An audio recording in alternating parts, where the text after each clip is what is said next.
নমস্কার বন্ধুরা, তো তোমরা সবাই কেমন আছো? আশা করি খুব ভালো আছো, আর আমিও খুব ভালো আছি।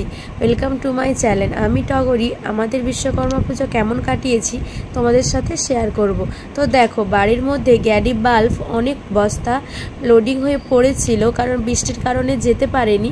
তো ওই বাল্বগুলোকে আমাদের লেবার দেখো মাথায় করে নিয়ে বাইরে বের করছে সমস্ত কিছু। আর দেখো ওখানটায় বাইরে রোদ্দুর বেরিয়েছে, তাই বাইরে বস্তাগুলো জমা করে রাখতেছে। আশেপাশে দেখো আমার দেওর এবং আমার হাজব্যান্ড দুজনে গাড়ি ধোয়াচ্ছে।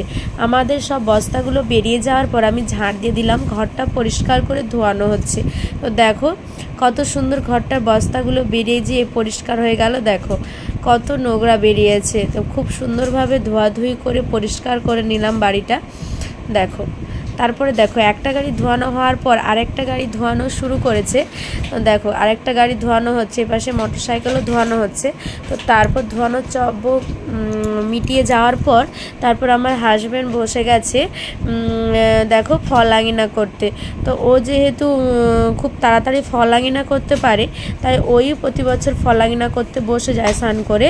তো দেখো ও ফল আঙিনা করতে বসে গেছে, কত সুন্দরভাবে কত কম সময়ও তাড়াতাড়ি করে ফলটা আঙিনা করে নেয়।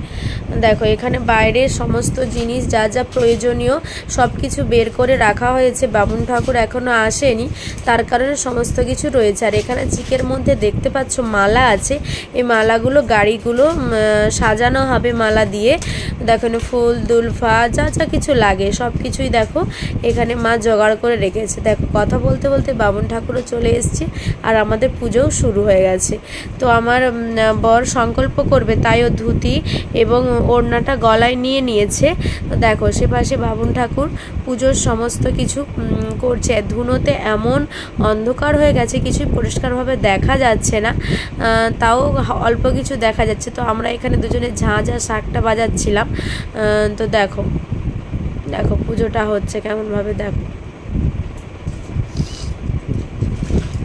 দেখো এখানে চন্দন গুলিয়ে নিচ্ছে বামুন ঠাকুর, মানে ফুল টুল বেলপাতা চিড়ে রেডি হয়ে গেছে, ফল টল সমস্ত কিছু পুজোর সমস্ত কিছু রেডি করা হয়ে গেছে। দেখো রেডি করে নেওয়ার পর বামুন ঠাকুর আমার বরকে ডাকবে সংকল্প করার জন্য। তো আমার বর মায়ের কাছে অনুমতি নিয়ে সংকল্প করতে বসে গেছে। তো দেখো সংকল্প হচ্ছে। তো বামুন ঠাকুর আমাকে বারণ করছে শাঁখটা বাজাতে, তাই শাঁখটা আমি রেখে দিলাম। বাজানোর পর শাঁখটা রেখে দিলাম, কারণ শাঁখ বা ঝাঁঝ বাজলে কোনো কিছুই শোনা যাবে না, তাই শাঁখটা বাজিয়েই রেখে দিলাম। তো ও সংকল্প করছে এই ধারে, আর সে ধারে দেখো ধুনোর ধোঁয়াতে পুরো চারদিক কালো কালো হয়ে গেছে। আবার শাঁখটা রেখে ঝাঁঝ বাঁধতে গেলাম, বামুন ঠাকুর আমাকে বারণ করে দিল। তো দেখো তারপর আস্তে আস্তে সংকল্পর কাজ হচ্ছে। সংকল্পটা খুব মন দিয়ে দুজনেই করতেছিল। তো আমার বড় খুব মন দিয়ে মন্ত্রগুলো বলে, এবং হচ্ছে যে বামুন ঠাকুরও খুব সহযোগিতা সহকারে খুব আস্তে আস্তে মন্ত্রগুলো বলেছিল টাইম নিয়ে।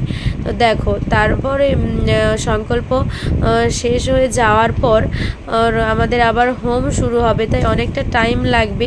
কিন্তু সংকল্প তো একটু তো টাইম লাগবেই, পুজোর সংকল্প মানে তোমরা সবাই জানো যে সংকল্পটাই মেন ইম্পর্টেন্ট জিনিস পুজোর মধ্যে। তো দেখো তারপর সংকল্পটা কমপ্লিটও হয়ে যায়। তো আমার কর্তা মানে আমার বরমশাই উঠে পড়ে প্রণামটা সেরে নেয়। তো ওর পাতে একটু প্রবলেম আছে, ওর অপারেশন হয়েছিল পাতে, তাই আস্তে আস্তে প্রণামটা সেরে নিল। দেখো প্রণামটা সেরে নিল। বামুন ঠাকুর বলছে তোমার মনস্কামনা পূরণ করে যা যা বলার বলে তুমি প্রণাম করে উঠে যাও। তো প্রণামটা করে সেরে নিল। তারপর শুরু হয়ে গেল আমাদের হোমযজ্ঞ। দেখো এখানে ঘি আর জুন তারপরে আমের কাঠ এগুলো দিয়েই হোম হচ্ছিল। দেখো পুজোটা সেপাশে কমপ্লিট হয়ে গেছে, চিড়ে ফল সমস্ত কিছুই কমপ্লিট হয়ে গেছে। তারপর বামুন ঠাকুর হোমটা শুরু করেছে। দেখো আমাদের যেহেতু নিচে পাথর, তাই টালির উপরে বালি দিয়ে হোমটা হয়, কারণ যাতে পাথরের মধ্যে কোনো দাগটা না লাগে, তার জন্যই টালি দিয়ে ওপরে করা হয়। দেখো হোমযজ্ঞ শুরু হয়েছে। হোমযজ্ঞ করতে তো একটু টাইম লাগবেই, তাও হ্যাঁ অনেকক্ষণই লেগেছিল। তোমাদের শর্ট করে দেখিয়ে দিচ্ছি। দেখো হোম হয়ে যাওয়ার অনেকক্ষণ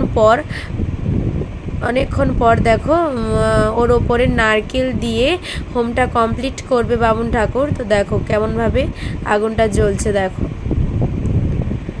কি আশ্চর্য জিনিস নয়, আম কাঠগুলো কালকে বৃষ্টির জন্য খুব ভেজা ছিল, তো আজকে ঘি মাখিয়ে দেওয়ার পরে চুন দেওয়ার পরে দেখো আম কাঠগুলো কিন্তু সুন্দরভাবে জ্বলে যাচ্ছে। দেখো অবশ্যই ঠাকুরমশাই তো ওকে আমার বরকে বা বলছে দেখো ওটাকে ঘিয়ের মধ্যে ডুবিয়ে ওটা হোমের মধ্যে দিতে। দেখো ওটাকে বলবে যে ঘিয়ের মধ্যে ডুবিয়ে হোমের মধ্যে দিতে। তো একটাই বরমশাই দেবে, তারপর বামুন ঠাকুর সমস্ত কিছু দেবে। দেখো মাপ করে কাটা আছে জগডম্বরগুলো, ওইগুলোই দিচ্ছে। দেখো একটা ঘিয়ে ডুবিয়ে ওর ওপরে দেখো ওর ওপরে দিতে বলছে বামুন ঠাকুর। তো তারপর বামুন ঠাকুর নিজেই সমস্ত কিছু দিয়ে দিল। দেখো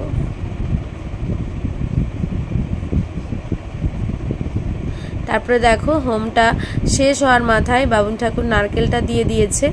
নারকেলটা দেওয়ার পর একটু নারকেলটা পুড়িয়েই আমাদের হোম যজ্ঞ শেষ হবে। দেখো তারপর হোম যজ্ঞটা কমপ্লিট হবে। দেখো নারকেলটা একটু হালকা পুড়িয়ে নিল, কারণ নারকেল পোড়াতে হয়, হোম যজ্ঞর ওপরে নারকেলটা দিতে হয়। তো বামুন ঠাকুর নারকেলটা দিয়ে দিয়েছে। দেখো তারপরে ওখানে হোম যজ্ঞ হতে হতে আমার বরমশাইয়ের হাতে একটা সম্প্রদানের থালা দেখেছো তোমরা, ওই থালাটা দিয়ে সম্প্রদান কমপ্লিট করে উঠে গেল। তারপর চলে এলাম আমাদের আসল বিশ্বকর্মার কাছে। দেখো এই যে গাড়িটা প্রথম পুজো হচ্ছে দেখতে পাচ্ছ, এই গাড়িটা আমার বরমশাইয়ের খুব শখের গাড়ি, যেটা ও খুব শৌখিনভাবে গাড়িটা কিনেছিল, খুব যত্ন সহকারে গুছিয়ে রাখে, খুব বেশি কোথাও নিয়ে যায় না, শুধু দরকার ছাড়া। আর দ্বিতীয় যে গাড়িটা খুলছে দেখো, এই গাড়িটাই হচ্ছে ওর বিজনেসের সব থেকে খ্যাতিমান, পৌঁছে যাওয়ার জন্য যে হেল্প লাগে এই গাড়িটা করে। তো এই হচ্ছে আরেক রকমের আমাদের বিশ্বকর্মা বলতে পারো। তো দেখো এখানে বাইক দুটো দাঁড়িয়ে আছে, ওগুলো নিয়ে সিঁদুর লাগিয়ে দিল বামুন ঠাকুর। তো দেখো তারপর এক এক করে সমস্ত কিছুয়ে সিঁদুর লাগানো চলছে। দেখো সিঁদুর আর ধুনো ধূপ সমস্ত কিছু দিয়ে আমাদের বিশ্বকর্মাগুলোকে পুজো করা হচ্ছে। দেখো আর এই যে নীল রঙের যে গাড়িটা তোমরা দেখতে পাবে না গাইস, দেখো বললে বিশ্বাস করবে না, এই গাড়িটা প্রায় দেখো গাইস বললে বিশ্বাস করবে না, এই গাড়িটা প্রায় 15 বছর আগেকার গাড়ি, কিন্তু এখন খারাপ হয়ে গেছে। এখন তোমরা ভাবছো যে এত বছরের গাড়ি চলছে কিভাবে, চলছে না, এটা খারাপ হয়ে গেছে। বাট আমার বরমশাইয়ের প্রথম গাড়ি, প্রথম স্মৃতি, তাই এটাকে বিক্রি না করে আমাদের বাড়িতে এমনিই পড়ে থাকে। শুধুমাত্র বিশ্বকর্মা পূজার দিন ওটা বেরিয়ে ভালো করে যত্ন সহকারে পুজো করা হয় এটাকে। তো দেখো তারপর সমস্ত স্টিয়ারিংয়ে বামুন ঠাকুর সিঁদুর লাগিয়ে দিচ্ছে। দেখো ভেতরে ঢুকে ঢুকে সে গাড়িটাই দিয়ে দিল। তারপর দেখো আরেকটা গাড়িতে এলো, আরেকটা গাড়িতে দেখো সিঁদুর লাগিয়ে দিচ্ছে।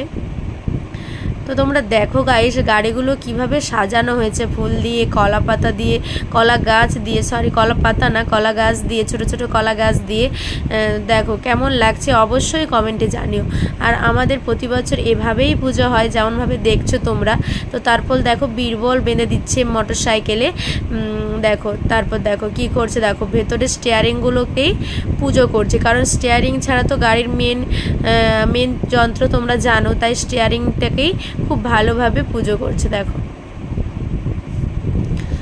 গাড়িগুলো পুজো কম বেশি কমপ্লিট হয়ে গেছে। তো এখানে দেখো একটা টলি দাঁড়িয়ে আছে, ওটাও পুজো হয়েছে। আর এটা দেখো একটা মিনি ছোট্ট সাইকেল, এটা আমার জায়ের মেয়ের সাইকেল, ওই সাইকেলের কাছে ধূপ দিয়ে পুজো শুরু করেছে।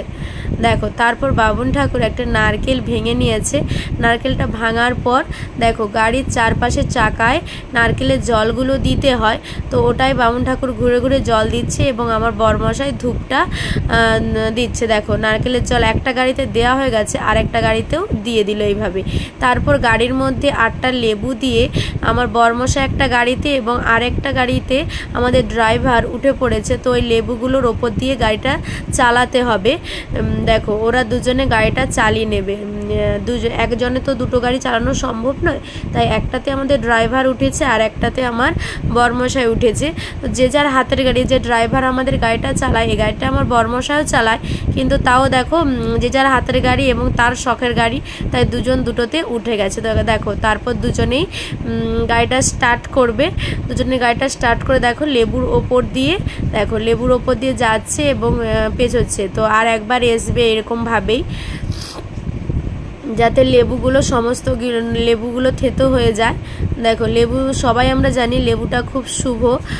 তো দেখো তারপর এটা এরকমভাবেই একটু এগিয়ে পিছিয়ে লেবুগুলোর উপর চালিয়ে দুটো গাড়িকে স্টপ করে রেখে দেওয়া হবে। দেখো হয়ে গেছে। তারপর দেখো আমার বরমশাই বেরিয়েও পড়েছে, আর এপাশে আমাদের ড্রাইভার যে গাড়িটা চালাচ্ছিল তো সেও বসে আছে, ও বেরোবে এই মুহূর্তে।